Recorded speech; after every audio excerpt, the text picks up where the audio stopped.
Hi, Steph. Hi. Welcome back. Thank You you. to the audience for holding on. This is Steph Shamble. We just went through the introductions and telling everyone that we'll record the session. We'll send it out after. Bill's done his introduction. If you'd like to do yours, then we can get started. I would love to. Sorry about that. It would not be a tech conference or webinar without a technical problem, specifically the VPN. I'm Steph Shamble. I have the 18 years of experience in various roles of cybersecurity. I started off focusing on the Iranian states as well as their allies in the cyber world, their cyber program, their developments, and then moved into all things criminal because the criminal world, as you're about to find out, never ceases to stop, is always malicious, is always active. And we can do a little bit more and learn a little bit more to share with partners in the criminal world. So Bill, again, cannot thank you enough for being here today. This is such an absolutely amazing story. So I think let's jump right in so that we can educate our audience and share your incredible story that has a happy ending. Let's do that. So Bill, how was your family member approached? Can you please name specifically what social media platform? I think that's important. So it's Instagram. And so my daughter was she's always been a kid that didn't have friends per se. She's always struggled with her peer group. She's never had trouble finding friends that are, younger or hanging out with adults. So, it's always bothered me and her mother. So, she would go, we catch her, just talking to people here and there. And then, we just did the best to monitor. But one day I was taking her back to her mom's, and my partner at the time said, "Hey, I noticed something on Madeline's phone that she was showing people, or that she showed me. And I would look at it if I were you." So I did. So we were driving home, and not being a very good driver, I decided to look at the texting or Instagram exchange, and it only took about 3 sentences for me to know that this was very serious. And I literally just did a U-turn and went right to the police station. I can tell you that the content, it was so awful. Use your imagination about the worst possible thing you could read from a sexual perspective, a sick sexual perspective, and think about it being said to a 12-year-old kid. That's really important perspective, because let's be serious. The online world, whether it's social media, gaming platforms, all of it is used, and in a good way can help people, can help kids find people if they don't relate at school, if they don't have their peer group. That's why they gravitate towards it. But then there's these incidents, and that's absolutely atrocious. Okay, so you had the observation, great vigilance on your partner's part in getting involved. Did you approach your daughter about it? Did you message with the actor? Well, so she was with me in the car, literally. I asked her for the phone, and she's like, looked at me like, why? Because she knew something was up. And I said, I've heard that there's some stuff on your phone that's alarming, and I have to look at it. And I said, just please give it to me. And literally, once I saw just the first couple sentences, it was off to the police station and getting them involved ASAP. I didn't, as I said earlier, Steph, I didn't read everything, but what the police told me is it went down, like, is the dialogue, like, as they looked at the exchange, the next step was this person wanted to meet her at it's called Crocker Park. It's the largest shopping area in the Cleveland metro area, and it's also a large child trafficking hotspot, which I didn't know either until the police told us. It's because of its location, proximity to the highway. It's an outdoor mall. So the next step was he was trying to coerce her to meeting somewhere at Crocker. And I can't, 4 years later, I still can't believe it was that close. And it was just, it was a miracle we caught it. It really was. And so the police got very involved, but they never caught him. They got an IP address.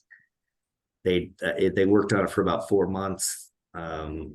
And it never worked out. We also had some visibility with the event with a local channel, 19. Tiffany Tucker was an anchor. She was marvelous. She was so helpful, very involved, wanted to help out, wanted to bring the message, to people in Cleveland. She's fantastic. But yeah, it's a happy ending because nothing happened to her, but there's trauma for her. there's trauma for us, but we got over it. We're just very lucky. And as I told you when we met, I just want to make sure everybody knows that could happen to them. They're tricky, they're clever, they're master psychologists. They know what they're doing, and you just got to be vigilant. And it can make your kids angry, but it just doesn't matter. It's a messed up world, as you'll show later with some of the things that you're going to bring up as slides. So about how long, if you can give a ballpark, do you know when did the actor start speaking to your family member versus when you discovered it? Can you estimate? But and keep in mind, it's like 4 years ago, and I didn't have the ability to go track the messaging, but I would say it was about a 2-month process. It's not that long, not a long time. And let's be clear too, your daughter was under 13, so she was a preteen, right? And you're exactly right. That's how these actors work. They know to go for younger, the cognitive functions aren't there, the social and the EQ is not quite there. They're just not developed. They know what they're doing. So do you think, that your daughter would have gone to meet in person? Yes. Okay. All right. Absolutely. Let me take a step back. I mean, she's 12 years old. Yeah. But she would have had to figure out a way to get there. But she would have, because she's very clever, and she would have gotten what she wanted somehow. I'm just thankful that it never came to that. But yeah, I think she would have tried to figure out a way to meet. You said that the location that the actor chose, the mall, the outdoor mall, is commonly used for child and human trafficking operations. Do you feel that there's more awareness surrounding this venue now in your area, or would you like to call further attention to these, which exist in every city? I think that is a great question, and I think the answer is probably no. People tend to forget these stories pretty quickly, unfortunately. I mean, with everything, like gun control, everything, it goes away after a few. We have so much coming at us, but yeah, I think it needs to definitely be brought up more. I don't know how a mall like that would feel about putting flyers or signs up to, if you feel like you're in danger, call this number, that type of thing, or text this if you feel like you're being approached, or I don't know what to do. But that's a really great point, because airports have that, right? Let's be serious. They're usually in the restrooms or they're in lounges, human trafficking number, here's something to call, here's a sign you can take. So you mentioned that you went to the police, which is great, got the authorities involved, and you went to media, which I think is also great for calling attention. Do you have any recommendations as far as software monitoring for younger kids, right? I know there's a privacy discussion, but look at what's happening. Do you have suggestions on parental controls and monitoring? I don't at this point, because we did have those tools, and I guess we didn't use. I think the tool is only as effective as how you implement it or use it, and I'll take the blame. I mean, she's only with me a couple days a week because we are divorced. Sure. But yeah, we just didn't catch it, and still have trauma, beat myself up about it still, but we were able to catch her. But yeah, we had some, and honestly, stuff I probably should have had that answer for you before the webinar. I just didn't get to it.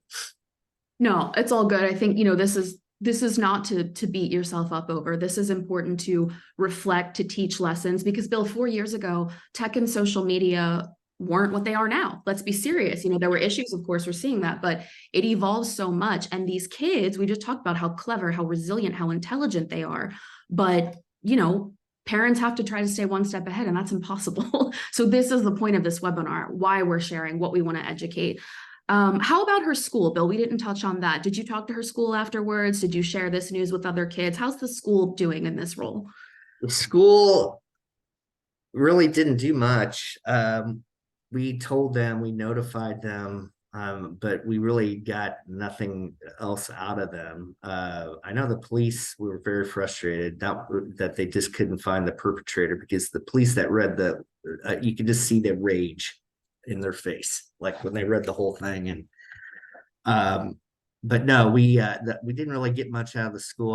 I think there was there's talks at Westlake all the time about this, so not to be said that Westlake's not educated, because they certainly have parent-led discussions to prevent this from happening. But as far as this particular incident, I think there's also a lot of shame, embarrassment, maybe from, both parents, and not telling many people outside law enforcement, outside a particular, close group of friends.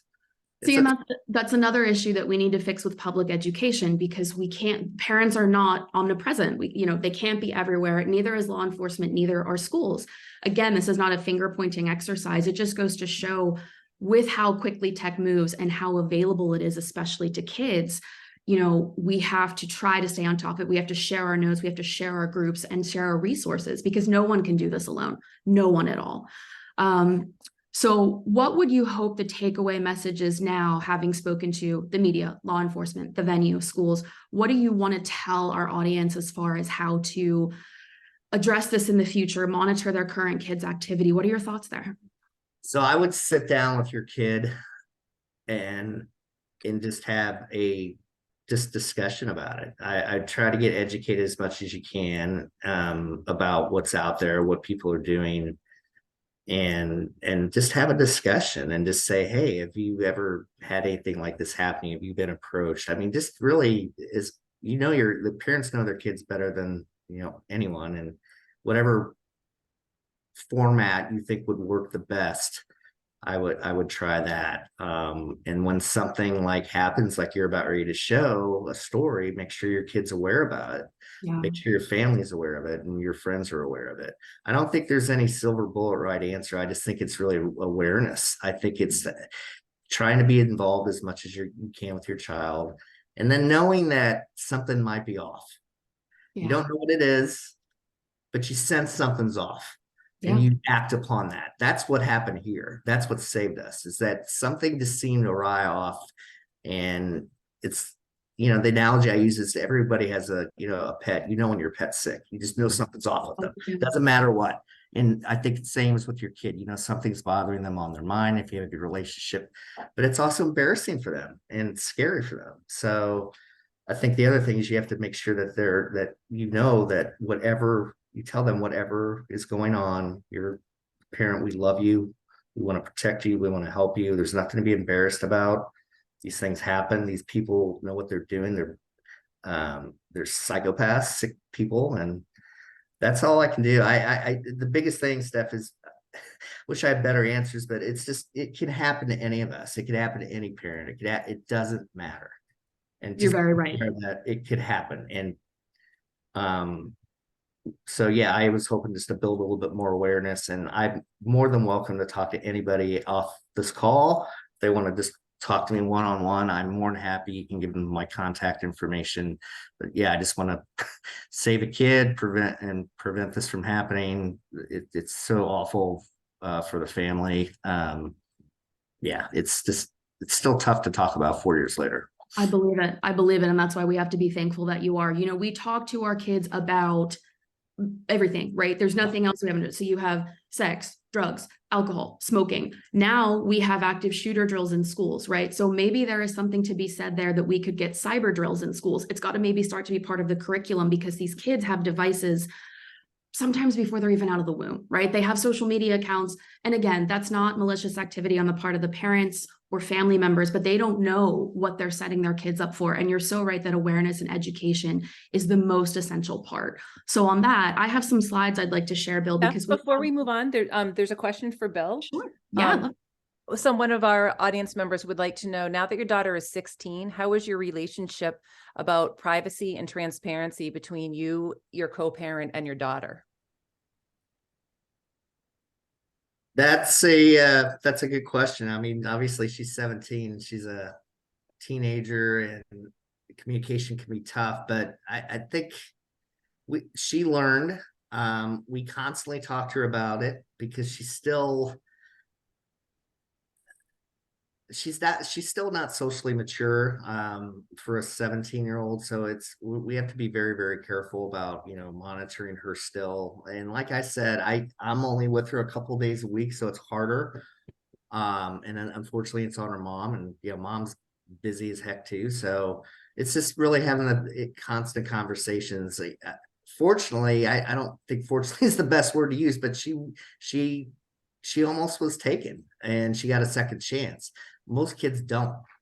And so it's just, just keeping her aware, monitoring her very closely. With my son, who's 12, the same age when it happened, it's not a non-issue. It's like he doesn't have anything to do with this stuff. He's got his circle of friends. That's all he cares about. But he's still, aware and remembers what happened. I hope that answers the question. Are there more questions, Kathy? We can definitely take a pause for that. Absolutely. Not at this point. Okay, great. And we will have time for questions, more Q&A at the end. Absolutely. So I pulled this news article up, Bill. You and I have discussed this before. This happened in Atlanta. It sounds a little bit similar in that it was the targeting of an underage girl. The difference on this one being, and the huge part, is that this individual was part of the parents' social network, approved, right? So they were friends on Facebook. They knew each other from a religious gathering. They thought that they knew what this guy was all about. And in reality, he was combing the parents' accounts, the pictures of their daughter, her locations, to attempt to sell her online. There's a dark web market. Obviously, we are DarkOwl. We know the dark web very well. The market is called slave market. It sells children from all over the world. It is not just the United States. So this is an example, Bill, you talked about, we see this, we have some headlines, and then they go away. And you're right, because this was earlier in the summer of 2023, it was June. This little girl was also saved. She's fine too, happy ending. Like you, Bill, her mom speaking out to the Atlanta press, but I think it's more important to draw attention to that. And with that, I want to segue. So again, DarkOwl, we comb Telegram, Discord, we are on the dark web. This is what we see and deal with all day. This is not easy subject matter. My top screenshot is this individual who's offering how to get kids' social media accounts and sell them on Telegram. Why? Because kids, even if you're not going to physically go after them, right? Attempted kidnapping, attempt to procure them, if you will. Kids' social media is easy to steal their PII, passwords, credentials, because kids don't have job histories, credit scores, all the complications that adults do. So this Telegram channel is talking about how kids' accounts are clean, and to steal an identity or start a criminal ring, that is what this actor's doing. He's going after children. You can see the middle one, which is again a summer 2023. We've got a child slave market. This is an offering on a dark web site. This is absolutely live. This was only a few months back. This is still happening. And then we have a May 2023 article about certain tech marketplaces, platforms, all of it that are unfortunately criminals are misusing to recruit, trap, approach, and then attempt to buy and sell children, whether that's kidnapping or another way. So, this is not, again, we're not saying this is the part of the tech giant's fault. It's just that this is happening everywhere on every platform to kids as young as 7, 8 when they can start typing. The final data and slide that I have here, which I thought was also really impertinent, again, not going after physically, attacking children or kidnapping them or taking them. This is a different dark market advertisement, again, from 2023. You can see that the children's social security numbers and dates of birth are available. Fools, F-U-L-L-Z, in the cyber criminal world means that it's a record with complete information. It means it's the highest chance that you have to steal someone's information. So these fools are going to have not only what the actor is listing, they will have locations, metadata, coordinates, where they attend school, what sports they play, anything that can really help provide a complete picture for children for that identity theft. You can also see that they specified the dates of birth for these children are 1999 to 2020, again, targeting those younger ages, those people who do not have the fully developed cognitive skills, who aren't going to be able to understand that somebody online messaging them might not be who they say they are. And the final part of that post is you can also see that the guardian's information, right, whether parent or other family member, other legal guardian is there, further allowing for a criminal actor to potentially impersonate a guardian and do further harm to that child or other children. So these are just some of the examples that we pulled. Again, we wanted to keep this focused on Bill and his family and the educational part of this, but we have to share how essential it is to protect your children online. Yes, everybody wants to share pictures and vacations and milestones. That is what unites us as human beings. We get it. But there is a dark, nefarious side to this. And unfortunately, criminal actors have really caught on how to quickly and efficiently and effectively make money off of innocent children or innocent families and do further harm. So I thought these were really important recent examples to share. Bill, anything else on these examples that you wanted to add into? Did they approach her with any of this or use any terms that you'd like to share as well? Lingo is important too. No, I wish I knew. I'm reading that and the other examples that she shared. It's just horrendous. I just am speechless about the stuff that's out there. I had no idea. No, I think it's awareness. Like you said, technology's changed a lot in 4 years. We've never had something even close happen, but yeah, things change so quickly. So then it's like you have to educate yourself on, well, all right, so this has changed. What am I going to do now? Keep pace, I guess. I wish I knew what the answer was in terms of how to stop these people and how to find them. That would be, I would hope, our next breakthrough. I really thought we'd find that other person, but we did not. I thought I was surprised, actually. It's interesting that the actor wasn't found because you know that a lot of time and effort was spent on that, but it also goes to show, using location hiding software, obfuscation techniques, and then disposable infrastructure. Right now that we have cloud IP addresses, they're ephemeral, you can change them. So these actors really do know that. And it's terrifying how quickly they can disappear. And, we know they're going somewhere else, right? We know they're reappearing elsewhere. So all right, we're going to try to get some schools and educations involved. We're going to keep talking to the media. We're always going to go to our respected law enforcement, let them know.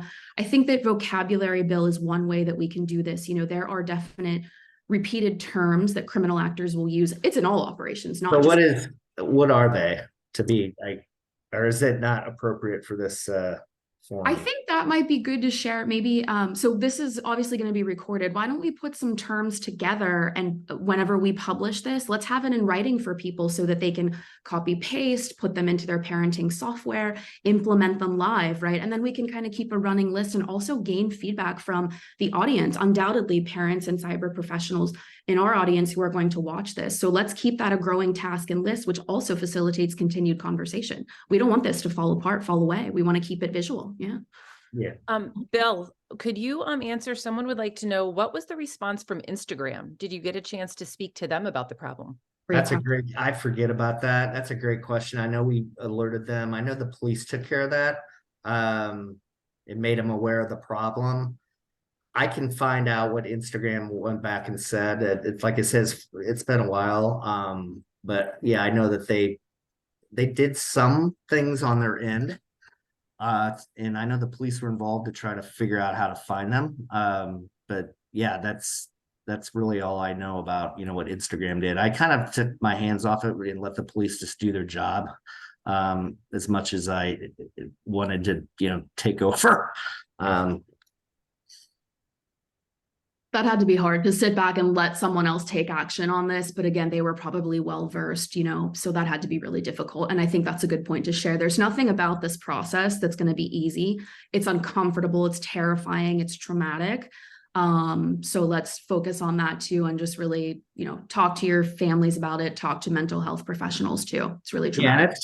Yeah, for any like social media platform, it's also very hard to reach somebody to find the right person with a Facebook, with a LinkedIn, with a Instagram. Who do you call for this? And that's why the police just said, "We'll take it." That's a great question though. Any others, Kathy? Nope. Okay, well, great. Hold on. Okay. Yes, one just came in. All right. Did the police have a cyber unit or only traditional investigation?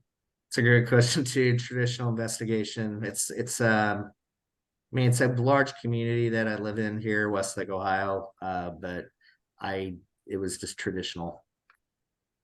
I want to highlight that, should the FBI ever become involved, because these are definite cases for the FBI and your local law enforcement, but the FBI has a cybercrime, not only unit and specialist, but they also have a reporting forum. You can use the hotline, you can use an anonymous email address. And I think that's also important to share too. So that can be another thing that we provide in our follow-up resources, is not only your local law enforcement, but the FBI as well, because if we have more eyes on this problem, we have just a little bit more monitoring and a movement towards a solution.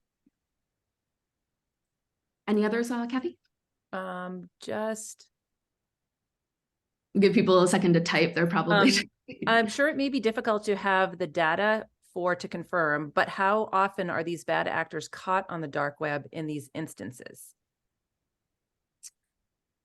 I will be honest, not enough. In my almost 2-decade-long career, you know, I've seen more ransomware, DDoS, more of the technical actors that are taking down, say, your critical infrastructure or that. I am not seeing enough attention given to nationally or internationally, human trafficking efforts, kidnapping efforts that happen frequently online. And one thing I should highlight there too is the actors are also smart, right? So they are moving from the more common public forums on the dark web. They're moving more towards one-on-one communications. So like in Bill's instance, of course, it was private messaging on Instagram. What we're seeing as a general trend is that they will advertise those keywords like you just saw in those slides I had. They will say children, they will say slave market, et cetera, but there's no further context or detail, and they entice people to message them directly, which of course hinders law enforcement operations. You can't get into private messaging. So data is not perfect. Maybe we can get some input from law enforcement too as we continue to drive awareness, but they are not being taken offline as quickly or as needed. And why oh, is go ahead, that, Bill. Steph? I was just going to say, what do you think, what needs to be done to, in your opinion, to find these perpetrators, or what other steps can we do? Because like you said, it's hard to get them. We didn't get the guy for my daughter. I know the dark web is very, I mean, with Tor and everything, it's really hard, but I don't know what your suggestions are. It's unfortunate that, you know, technology is neutral, right? Technology is only good or bad depending on whose hands it's in. And it, like you said, it's unfortunate that you didn't catch yours, but like I detailed, they're using all these hidden softwares, all of these obfuscation techniques, again, not just for human trafficking, but criminal operations writ large. And that is unfortunately a really dark and nefarious side of technology, that if somebody is very sharp and knows what they're doing, you can't nab them, you can't remove them. So I think all we can honestly do, as hard or as ineffective as it might sound, because we're people of action, is continue talking about it, raising awareness, giving lingo, headbutting into your kids' life, right? Like, hey, who are you talking to? Who is that? Do you know that's who that is? You're not going to meet them in person. Are you doing? There's a really common thing in cyber where we do tabletop drills, right? So we do, all right, you got a DDoS attack. How do you bring your system back online? Go. Okay, you've got ransomware, same situation. And unfortunately, it sounds like we're just going to have to keep doing this with kids. Again, I think that curriculum in schools could be a good place to start. Do an impersonation in school of this, a person approached me online. He said this, he said that, he asked for pictures, and just try at age appropriate levels to make your kids aware, in addition to parents, teachers, and community members. Steph, can you answer, does DarkOwl help with detection of these issues? Oh my gosh, we certainly do. I mean, one of the numerous reasons I'm absolutely privileged to work here. Not only do we contribute to criminal operations and stuff, but we also donate our platform to anti-human trafficking efforts. We have all of our coworkers who generally work nights and weekends to do that because our executives feel it's important. We at the analyst level feel it's essential. I mean, look at what we just talked about. So we contribute to it. We will pass and tip information. We also love to share with other members of the cyber community, right? It takes everybody. For the more technical potentials to identify, we have partners that we would go to and say, what can you tell me about this IP address? Can you geo it? What can you do here? What can you tell me about this handle? Are they using a Proton mail, an anonymous mail? Are they using Gmail? Do we have a chance to track it? Are they on any other platform aside from Instagram? You know, can you give me their handles on Steam, Twitch, any gaming situations, right? So DarkOwl is definitely in the fight again. And that's one of the reasons I'm just so unbelievably happy to be here and privileged to be speaking about this, definitely. Thank you. We have 3 more questions. You guys want to hang on and address them now, or are you good? Good. Yeah, if you have time, I have time. Let's do it. Yes, I have plenty of time. Hey. I am another attendee is also interested. Steph, you touched upon it a little bit, but interested in how this takes place in our public education curriculum. Back in the day, we were teaching stranger danger, and the participant is wondering if you know, are we bringing these critical dangers from social media into the school setting?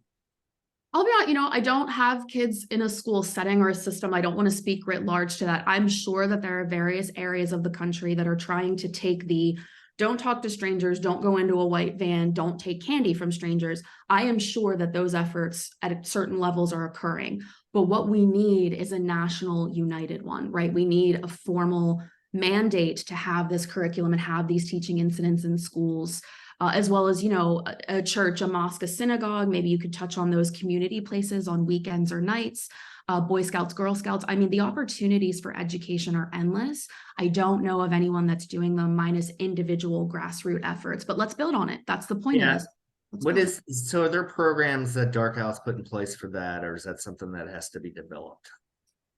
That would be separate. That's not really in our line. Yeah, that would be separate. But going to the schools, I mean, doing a national mandate, I don't even know how to get started with that, but a local school, would you do a presentation, say, to a school to talk? Yeah, Absolutely. Yeah, I mean, we have parents here at Dark Owl who are definitely well versed and unfortunately are going to probably see these slides and lose a little bit of sleep. But yeah, I think starting at schools, petitioning, you know, politicians to change the curriculum, implement these things. These are all potential ideas that we have, and whatever the community comes up with to add to and make them more robust, we're all ears. Absolutely. Cool. We'll talk about that later then. Thanks. Yeah. In the dark web, are there only sightings of individuals partaking in human trafficking, or have you also seen movements by bigger criminal networks? Oh, there are entire networks. There are absolutely networks. Generally speaking, what happens is, much like every criminal conglomerate, they are set up like a business. So your lower level affiliates who maybe have that knack for speaking to younger children and attracting them are sent out to recruit them. But then, you know, it's horrible to say, but I have to say it, you know, those lower level associates essentially have numbers that they have to hit. They have to get 5 kids a month, 10 kids a month, right? Or else they face repercussions. So that's the desperation into the criminal chain. One thing I'd really like to highlight is that internationally, because again, this is not just a United States problem. People from war zones are unfortunately horribly targeted, and that is generally by criminal networks. So they will say, okay, for $5,000, I will get you out of X war zone. Okay, here's your passport. Here are your documents. Meet me at this location and we will transport you out. That is obviously not legitimate. It's a huge criminal conglomerate. And I want to say that the money from human trafficking is only part of the criminal supply chain. The money that they pay for humans, children, women, boys, you name it, you know, they get that money from, say, online operations like ransomware, selling weapons. In some cases, we've seen that in the Middle East and Africa. The funds from drugs, the funds from IEDs, right? I mean, I spent 2 years in Afghanistan and was former military, and we've seen this criminal supply chain, and it is not any different than human trafficking is just another cog in that wheel. It is definitely networks, but it starts small with one individual going after their target, and then it builds up. Thank you. This may seem a little strange, but would you recommend that children say they are 18 on social media when they fill out the birthday sections? Would that make a difference or deter potential predators if their accounts that they're older than they are, or would that be more harmful? I would like Bill to take this one too. My input on that to start is that I don't think they should misrepresent any ages, because listen, young women, 20, 25, 18, right, are still victims of human trafficking, very much so. It might change the way that they are approached, but I don't think it's going to deter them. Again, those actors have mandates and numbers to hit.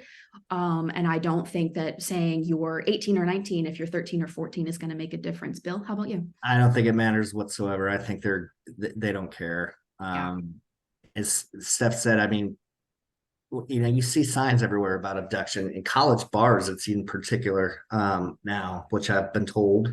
Not that I'm going to college bars, but yeah, there's signs everywhere that give a text code that if you feel like you're endangered. But no, I don't think it matters what age they have on Instagram. I mean, face it, my daughter should never have had this happen based on her age in the first place. Yeah,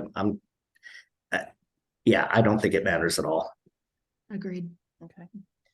We hear that TikTok is being used very actively for targeting children. Do we have a monitoring as part of this? I can't with TikTok. I absolutely cannot. From where the data flows through to all of the dangers that have been identified to the types of media that's on there.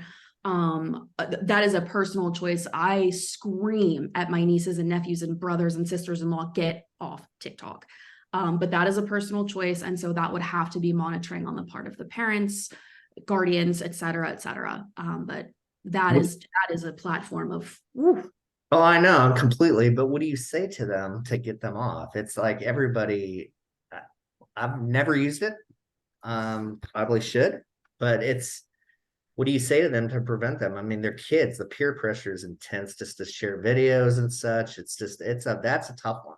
That's a very tough one. And so Dark Owl does not work on TikTok as of right now. That would be part of social media, which we don't really cover. So I would love to collaborate and have ideas as far as TikTok and the damaging of the platform and how to protect its users. But that's a really big conversation that's happening in places, right? I think there were a couple of efforts to block TikTok. They've gone back and forth.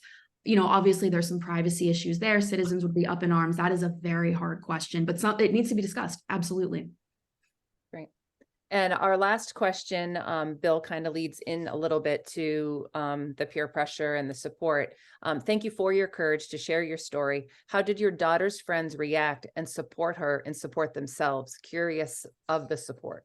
It's a great question because they didn't know. We didn't tell them. And I'll say primarily because she really, at that time especially, did not have many friends, her age group.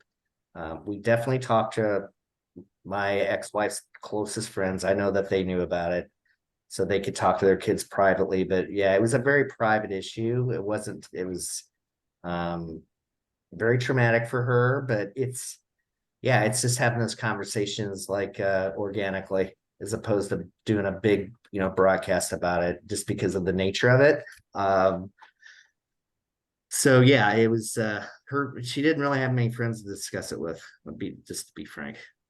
Bill, how about you mentioned your ex-wife's friends in that community, and how about just the adults in your community, the adults at the school? Were they more interested in paying attention after they found out what happened?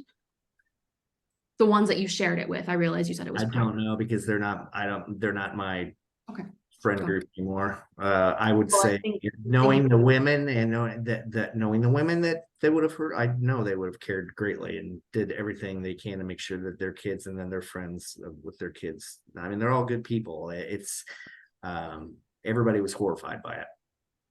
Yeah. And I think you've made a lot of new friends and garnered a lot of interest on this, Bill. So again, cannot thank you enough. Thank you for sharing your story. I appreciate that. I hope I've answered all the questions well. Like I said, it's 4 years ago, and I feel kind of inept as I'm answering some of these questions because some of the details are kind of it's been a while and it's kind of like blocked it off, and now it comes all roaring back. But I'm glad to do it just because I just want to help anybody I can. And I know you and Kathy and Dustin's mission is the same, so I'm more than happy to do this anytime and help anybody I can. If anybody ever wants to talk to me about it, just please let me know. I'm going to wrap with just thank you to everyone, Bill and our audience included. We are very much open to, please contact us on LinkedIn, emails, or anything. We want to continue this conversation. We want to have a follow-up, and thank you for your time on a difficult subject for sure. But the holidays are coming up. This is why we timed it this way when kids are off school and on their devices. Let's all just open our eyes a little bit more. So thank you all so much. Kathy? Yes, thank you both, Bill and Steph. Bill, thank you so much for sharing your personal story. I have put my work email in the chat. So if anybody does have any questions or wants to reach out, feel free to reach out to me there, and I can direct you if you want to get in touch with Bill or Steph, or I can direct you in the right direction. As a reminder, we will follow up to all the attendees with an email of the recording and the answers from our questions today. Thank you so much for joining us today, and we look forward to seeing all of you at a future webinar. Thank you. Thank you.